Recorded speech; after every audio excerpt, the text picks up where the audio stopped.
Il est aussi délicat de parler avec les hindous qu'avec les musulmans. Mais c'est pour les raisons diamétralement opposées. Les musulmans sont extrêmement fermés. Ils ont leur parti pris. Ils sont dogmatiques.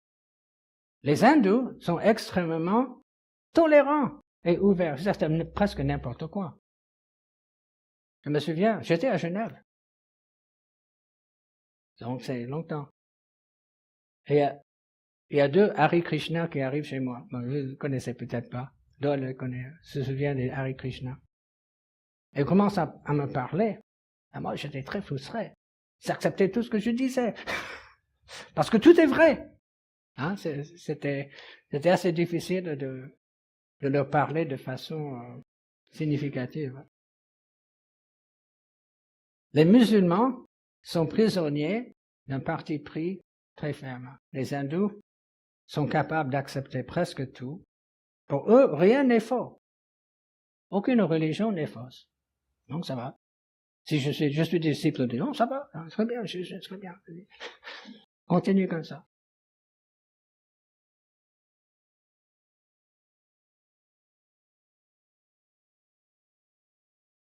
Si on peut faire une image géographique, topographique, l'islam est comme un désert, aride, sec, fait très chaud, austère.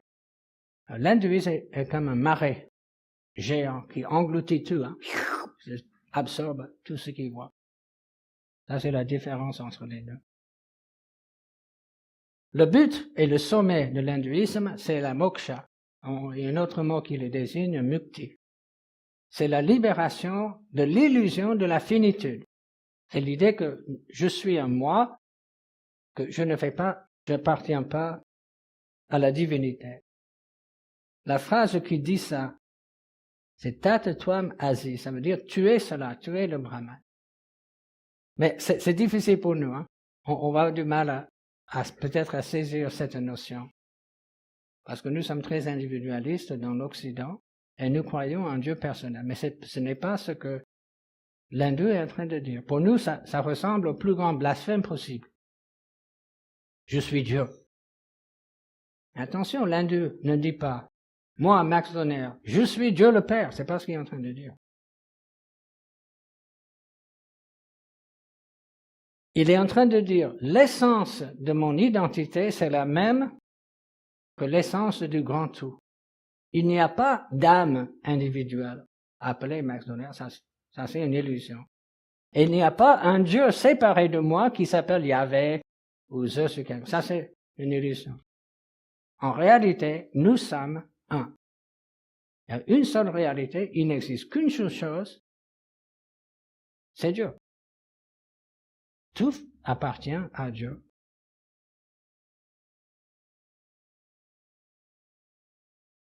Un tel panthéisme est très populaire dans l'Occident aujourd'hui. À mon avis, la plupart des croyants, ceux qui se disent croyants en France, et peut-être même une bonne partie des croyants, des pratiquants, s'imaginent que nous sommes une partie de Dieu et que Dieu est dans chacun de nous. Ça, c'est une idée hindoue. Ça, c'est une idée panthéiste. Par conséquent, nous n'avons pas besoin d'être sauvés. Nous avons besoin simplement de prendre conscience de notre propre valeur. Nous avons besoin de nous accepter tels que nous sommes. Parce que nous sommes Dieu. Pourquoi est-ce qu'on croit ça? Parce que nous avons été éduqués par les psychologues qui se prennent pour des théologiens.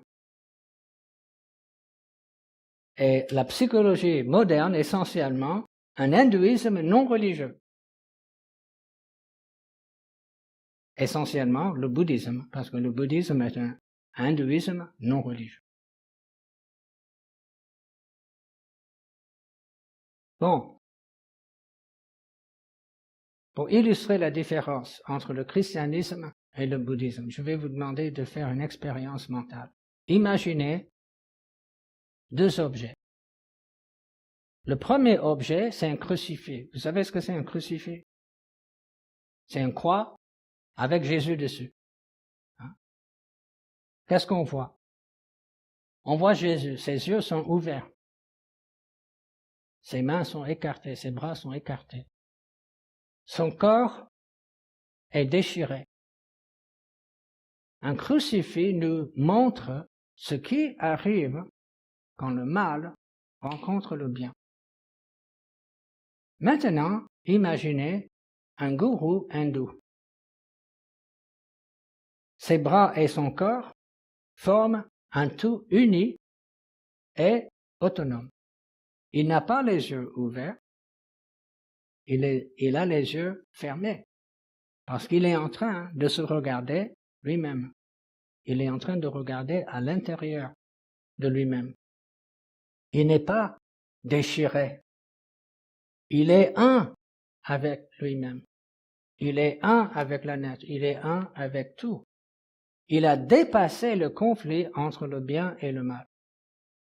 Le mal n'a pas été vaincu, comme Jésus a vaincu le mal sur la croix. Le mal a été absorbé.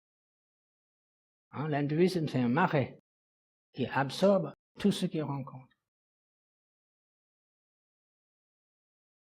Dans un autre sens, l'hindouisme et le christianisme sont peut-être moins éloignés l'un de l'autre que ne le sont le judaïsme et le christianisme.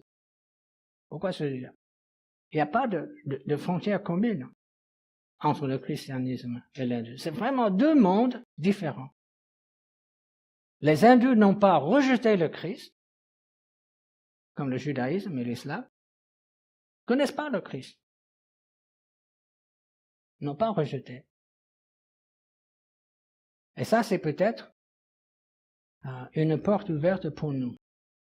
Il y a un Indien qui s'appelle Raymond Panikkar. Il dit qu'il y a un Christ caché dans l'hindouisme. Selon la pensée hindoue, il y a un genre, j'hésite d'utiliser le mot incarnation, mais une manifestation du Brahman à peu près tous les 500 ans. Krishna, par exemple, une manifestation du Brahman qui avait les apparences d'un être humain. Mais c'était pas un être humain, il avait les apparences. Dans le christianisme, on appelle ça le docétisme. C'est l'idée que Jésus n'était pas un vrai homme, il n'avait que les apparences d'un homme. Donc il y a ça. Bon, c'est quelque chose un peu comme l'incarnation, c'est quelque chose un peu comme le Christ. L'hindouisme possède également quelque chose qui ressemble un peu à la Trinité. Il y a trois dieux principaux, bon, dans la partie populaire de l'hindouisme. C'est les dieux au sommet du panthéon hindou. Brahma, c'est celui qui produit l'univers. Vishnu, c'est celui qui conserve l'univers. Et Shiva, c'est le destructeur, celui qui dissout l'univers. On avait ACM à Brandon, vous connaissez peut-être, c'était un ancien hindou, et nous disait qu'un de ces trois dieux était de loin le plus populaire. Devinez lequel. Le producteur, le conservateur ou le destructeur. Le destructeur, c'est de loin le dieu le plus populaire parmi au moins à La Réunion, au moins là où il est avec Candel. Bon, quelque chose qui ressemble un peu à une autre chose, ce n'est pas le vrai article. C'est un rêve, c'est un mythe. Et nous n'avons pas besoin de rêve. Nous avons besoin de réalité. C.S. Lewis traite les maîtres de deux rêves. L'hindouisme dit que nous sommes tous endormis, que nous sommes tous en train de rêver. Nous rêvons que nous sommes des individus. Et nous avons besoin de sortir de notre sommeil. Nous avons besoin de découvrir notre propre unité avec le grand tout. C'est peut-être le contraire qui est vrai. Ceux qui disent « je fais partie de Dieu », c'est peut-être eux qui sont en train de rêver. L'hindouisme ressemble à un rêve aussi dans la pratique. Il enseigne la compassion, mais non pas l'agapé. L'agapé, c'est un amour volontaire. C'est un amour exigeant, personnel, bâti sur des lois morales. Jésus a incarné ce genre d'amour. Certains hindous orthodoxes critiquaient beaucoup Mère Teresa. Vous savez ce qu'elle faisait en Inde? Elle aidait, oui, les mourants. Et surtout les intouchables et d'autres. Et il y a certaines autorités hindoues, c'est n'importe quoi, c'est vouloir imposer les valeurs occidentales à nous autres hindous. D'habitude, on les laisse mourir. Ils poursuivent leur karma, c'est leur karma. On ne doit pas changer cela. Mais quand même, les hindous sont des êtres humains. Il y en a beaucoup qui ont beaucoup apprécié ce que faisait Mère Thérèse, au-delà des préceptes de l'hindouisme. Et vous allez découvrir ça. Là, on parle de croyance. Mais quand on est en face des gens, ce sont des êtres humains. Et ils ont beau essayer, ils ne peuvent pas s'empêcher d'être des êtres humains. Ça va. Même si ça ne s'accorde pas avec leur croyance. Non, ça c'est une porte ouverte pour nous. Comment est-ce qu'on les aborde? Comme des êtres humains. Nous aussi. Qu'est-ce que nous pouvons apprendre de l'hindouisme? Ils sont tellement différents, hein, que l'hindouisme. On peut se demander si on peut y apprendre quelque chose, en apprendre quelque chose. La spécialité, l'expertise de l'hindouisme, c'est la méditation. Nous sommes nuls en méditation.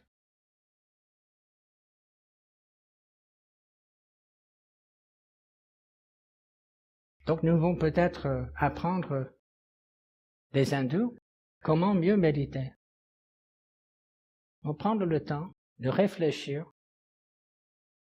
sur les choses de Dieu. Vous savez, c'est difficile. Hein? C'est difficile pour moi. Je me suis mis à marcher à pied pour aller à l'église tous les jours. Ça me donne 2 fois 20, ça me donne 40 minutes de méditation tous les jours.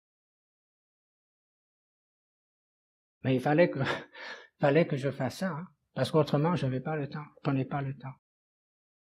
Nous devons prier, mais notre prière, nos prières modernes se réduisent souvent à une liste de demandes. Hein, c'est une liste de Noël, le cadeau de Noël un peu. Nous devons prendre ce temps pour être avec Dieu seul à seul, méditer sa parole, méditer nos expériences avec lui, ce que nous avons vu, ce que nous avons entendu. Méditer ces choses. Ça, nous pouvons apprendre. Bon, c'est pas le même genre de méditation, parce que nous ne sommes pas en train de regarder en nous-mêmes. Nous sommes en train de regarder quelque chose qui est en dehors de nous. Mais ça, on peut apprendre. Il y a des missionnaires aujourd'hui en Inde qui essaient, comme tous les missionnaires, d'adopter l'évangile à une culture étrangère. Et faut prier pour eux. Pour moi, ça c'est une tâche, ça c'est une mission presque impossible. Comment adopter la foi chrétienne sans devenir britannique ou américain, sans adopter la culture du missionnaire? Comment est-ce qu'on peut être un Indien chrétien? Et les missionnaires font un travail incroyable là-dessus.